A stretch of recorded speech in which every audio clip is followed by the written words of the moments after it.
집중 분석 이슈타임 시간입니다. YG경제연구소 차영주 소장과 함께 우리 증시에 대한 이야기를 좀 나눠보도록 하겠습니다. 안녕하십니까? 안녕하십니까? 자, 오늘 이슈와 관련한 뉴스부터 먼저 화면으로 만나보시겠습니다. 네, 이데일리 기사인데요. 외인 매수 당분간 지속 2,300선 돌파할까라는 제목입니다. 코로나19의 여파로 주요국들의 2분기 성장률은 사상 최악을 기록했지만 국내 대형주들의 실적은 예상보다 양호했다. 이에 국내 증시는 실적 개선 기업에 대한 기반한 매수세가 유입될 수 있을 것이라는 기대가 나온다. 특히 풍부한 유동성으로 글로벌 위험 선호도가 리스크 온 현상이 강한 만큼 외국인의 매수세는 당분간 지속될 전망이다. 다만 코스피 지수가 지난주에 장중 연고점을 터치한 만큼 차익 매물 출회 가능성 또한 배제할 수 없다는 분석도 있다라는 내용입니다. 자, 코스피 2,300선 또 코스닥 900선을 향해 도전하고 있는 우리 시장을 한번 점검하고 또 전망을 해보도록 하겠습니다. 자, 이제 7월 증시 마감하고 이제 8월 장이 시작이 됐는데요. 일단 그렇죠. 7월 증시 우리 장부터 좀 정리를 좀 해주실까요? 예, 일단 7월 장도 그렇게 호락호락하지는 않았었지만 나름대로 선방하는 그런 증시였었다라고 말씀드릴 수 있겠습니다. 많은 분들이 일단 3월서부터 올라온 랠리 때문에 물론 저도 그런 측에 속했습니다만 7월 달에 조정을 좀 받지 않겠는가 이렇게 생각을 좀 했었습니다만 여전히 시장에서 강한 유동성의 힘에 의해서 시장이 강한 상승 랠리를 펼쳐준 그런 상황이었다라고 좀 말씀드릴 수 있겠습니다. 그리고 이제 7월 달의 특징은 지수가 나름대로 횡보세를 나타내는 가운데 종목별, 업종별 빠른 순환매가 이제 보였다라는 것이 하나의 특징이겠죠. 어떻게 본다라면 그 지수가 뚫어가지 못하다 보니까 그 수많은 유동성의 힘들이 종목이라든지 업종에 따라서 다양한 테마들에 따른 부분들로 인해서 이렇게 움직였다라고 말씀드릴 수 있겠죠. 또한 이런 것과 맞물리면서 또 테마주들의 또 다양한 부분들이 있었죠. 물론 정부 정책의 테마가 그런 뜬금없는 것들이 아니었고 강력한 테마를 형성하기도 했었고 뭐 반일 감정에 대한 것들이라든지 아니면 뭐 4차 산업에 관련된 것들이랄지 심지어 정치인 테마주들이랄지 이런 테마주들 결국 유동성이 돌고 돌다 보니까 그 갈 곳을 찾아서 조그만 틈새라도 보이게 된다라면 거기에 대거 매수 자금이 몰리면서 종목의 순환매가 돌고 돌았다 이렇게 좀 정리를 해드릴 수가 있겠습니다. 다행스러운 것은 그 7월 말쯤에 외국인들의 순매수가 들어왔다라는 거죠. 약 1조 가까이 7월 달에 매수한 것으로 현재 나타나고 있는데 7월 초순만 하더라도 외국인들의 순매수 기조가 그렇게 뚜렷하게 보이진 않았습니다. 간헐적으로 한두 번씩 들어오는 그런 모습들을 보였었는데 7월 중순 이후로 본다라면 추세적으로 외국인들이 들어오는 게 아니겠는가 이러한 좀 기대감을 자아낼 수 있는 그런 모습들을 일부 보였다라는 것들이죠. 물론 달러 인덱스가 가장 큰 힘을 차지했다라고 보여지긴 합니다만 그 외의 요소들로도 인해서 외국인들이 결국 삼성전자 초반에는 그 이후에는 종목들을 넓히면서 지수를 뒷받침하는 그러한 모습들을 보였다 이렇게 말씀드릴 수 있겠습니다. 네, 그렇군요. 자, 7월 말씀하신 대로 7월에는 너무 많이 이미 올라와 있는 상황이었기 때문에 어느 정도 좀 조정이 이루어지지 않을까라고 예상한 그런 전문가들이 많았지만 그럼에도 불구하고 유동성의 힘이 상당히 컸다. 그리고 종목별, 업종별 빠른 순환매가 이루어졌고 테마주의 강세도 두드러졌던 한 달이었다고 보는데 역시 7월에 조정을 막아낸 것은 하순에 있었던 외국인의 또 대규모 순매수세라고 볼 수가 있을 텐데요. 이렇게 외국인의 매수세가 최근 들어서 좀 나타나고 있는 거, 그건 이유가 어디서 좀 찾을 수 있습니까? 원래 외국인들이 국내 들어올 때는 전통적으로 달러가 약세이고 워낙 강세일 때 이제 외국인들이 들어오는데요. 네. 물론 그런 모습이 지금 최근에만 보였던 것은 아닙니다. 코로나19 이후에도 그런 모습들이 보이긴 했었습니다만 외국인들이 거기에 전혀 반응하지 못했었죠. 아무래도 코로나19가 몰고 온 팬데믹으로 인해서 외국인들이 뭐 적극적으로 신흥국에 투자할 수 있는 그런 여력들은 아니었다라고 보여집니다. 하지만 어느 정도 이제 이런 것들을 마냥 신흥국을 비워놓을 수 없는 게 또 외국인들의 입장이다라고 보니까 현재 달러 인덱스가 하락하는 것에 반응해서 외국인들의 매수세가 조금 본격적으로 유입이 되고 있다. 이렇게 좀 말씀드릴 수 있겠습니다. 여러분들 잘 아시다시피 달러 인덱스가 결국 달러의 가격이 하락하게 된다면 상대적인 원화의 강세가 이루어지는 부분들이기 때문에 원화 강세 요소 같은 경우는 환율단에서 외국인들이 수익을 볼 수 있는 좋은 부분들이죠. 원화 약세일 때 들어와서 원화가 점점 강세로 진행된다면 환차익을 얻을 수 있기 때문에 외국인들이 들어오는 중요한 요소다라고 말씀드릴 수 있겠습니다. 여기에 덧붙여서 최근에 신흥국 증시가 가장 많이 올랐습니다. 7월 달 보면 1위가 아르헨티나, 그다음에 브라질, 대만 뭐 이런 쪽들 상당히 많이 올랐는데요. 이런 것들을 본다라면 외국인들이 이제 드디어 신흥국 쪽에 관심을 좀 갖는 것들이 아니겠는가. 우리나라만 관심을 갖는 것들이 아니라 우리가 이제 글로벌 시장이니까 주변국을 살펴봐야 되겠죠. 이렇게 주변의 신흥국 중심으로 자금이 유입이 되고 있다는 것들이죠. 그리고 이제 우리나라가 더 돋보이는 부분들을 감안하게 된다라면 잘 아시다시피 지금 전 세계에서 코로나19를 가장 모범적으로 잘 방어하고 있다는 것들, 이런 것들이 외국인들 인식 속에 굉장히 자리매김했다라고 볼 수 있고요. 여기에 또 경기 하강이 미국이 무려 30% 넘게 GDP 성장률이 박살났음에도 불구하고 우리는 3%대로 막아냈다라는 점, 이러한 점들이 외국인들의 자금을 유인하는 그런 요소로 작용했다, 이렇게 좀 말씀드릴 수 있겠습니다. 네, 그렇군요. 외국인의 매수세의 기본에는 이제 달러의 약세가 일단 차지하고 있는데 달러 인덱스가 상당히 많이 떨어졌습니다. 지금 93까지 떨어져 있는 상태거든요. 달러 인덱스가 지금 뭐 최근 3개월 전만 해도 99에서 자리를 지키고 있던 달러 인덱스가 지금 93까지 떨어졌고 최근 1년 사이에 94 밑으로 내려온 적이 없었거든요. 그런 걸 봤을 때 지금 달러 인덱스, 달러 약세의 상황이 상당히 좀 두드러지게 나타나고 있다. 이것이 좀 외국인의 매수세, 뭐 우리나라뿐만 아니라 다른 신흥국에도 그런 것들이 많이 나타나고 있다라고 일단 분석이 되고 있는 상황입니다.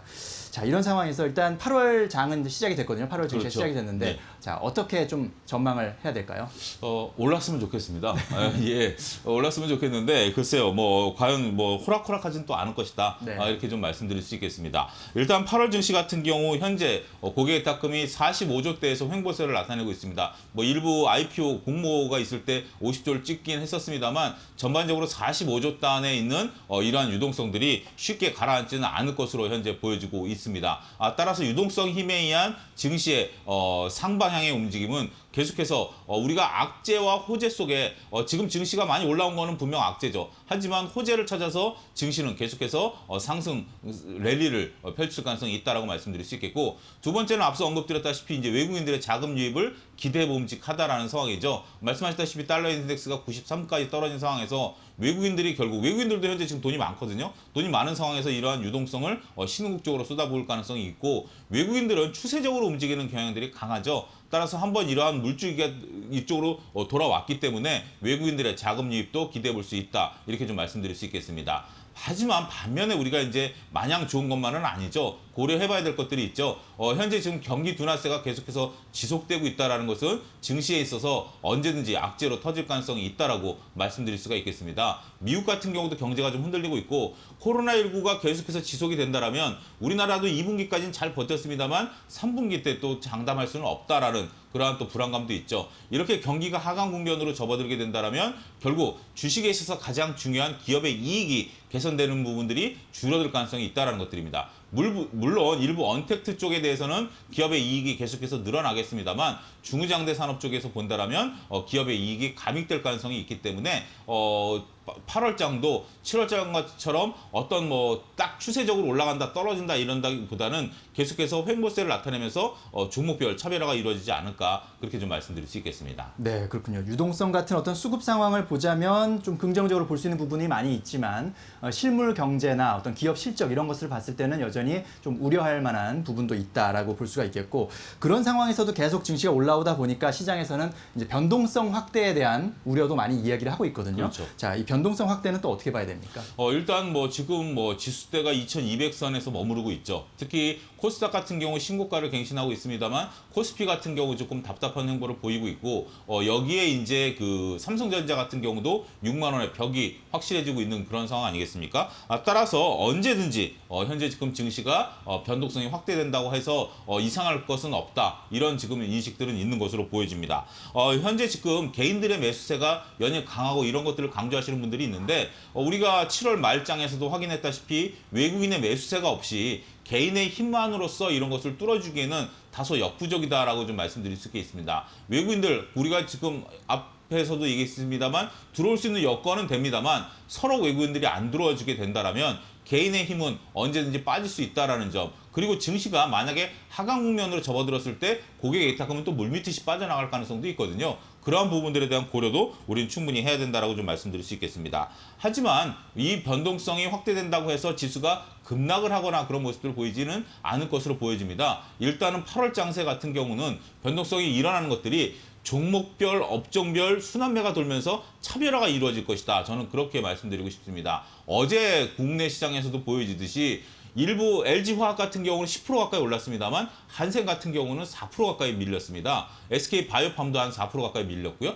따라서 가는 애들은 가지만 밀리는 애들은 폭이 크다라는 겁니다. 여러분들 최근에 어제 장 저는 보면서 나름대로 조금 의미 있게 봤는데 최근에 올라가는 게 있고 빠지는 게 있어도 빠지는 게 2, 3% 내에서 방어를 했지 4, 5% 이상 빠지는 거는 정말 오래간만에 본 것 같습니다. 이런 것들은 변동성을 확대시킬 수 있는 그러한 요소다라는 점들을 변곡점을 여러분들이 읽어내는 게 시장에서 중요하거든요. 따라서 어제 같은 경우 강한 건 너무 강하고 약한 건 너무 약하고 이런 것들에 대한 것들도 한번 고려 대상으로 여러분들이 중요하게 삼으셔야 되는 부분이 아니겠는가 그렇게 좀 말씀드릴 수 있겠습니다. 네, 자 종목별 차별화라는 얘기를 이제 듣게 되면 투자자들은 그러면 어떤 종목을 선택해야 되는지 이런 부분에 대해서 고민을 더 하게 되거든요. 그렇죠. 자 이번 달 8월에 뭐 좀 유망하게 볼 수 있는 업종이나 유망하게 볼 수 있는 종목이 있다면 어떤 것들이 있을까요? 가장 중요한 것은 기업의 실적이 되겠죠. 우리가 이제 유망 업종을 따질 때 항상 그렇습니다. 여러분들 어떤 테마는 같은 건 중요하지는 않습니다. 테마가 중요한 게 아니라 테마 같은 경우도 그쪽으로 기업의 이익이 몰리기 때문에 테마가 형성되는 것이지 단순하게 정치인 테마처럼 뜬금없는 테마 같은 경우 분명히 경계를 해야 돼요. 그렇다면 결국 중요한 것은 이익인데 이익이 늘어날 수 있는 것은 과연 어떤 업종일까요?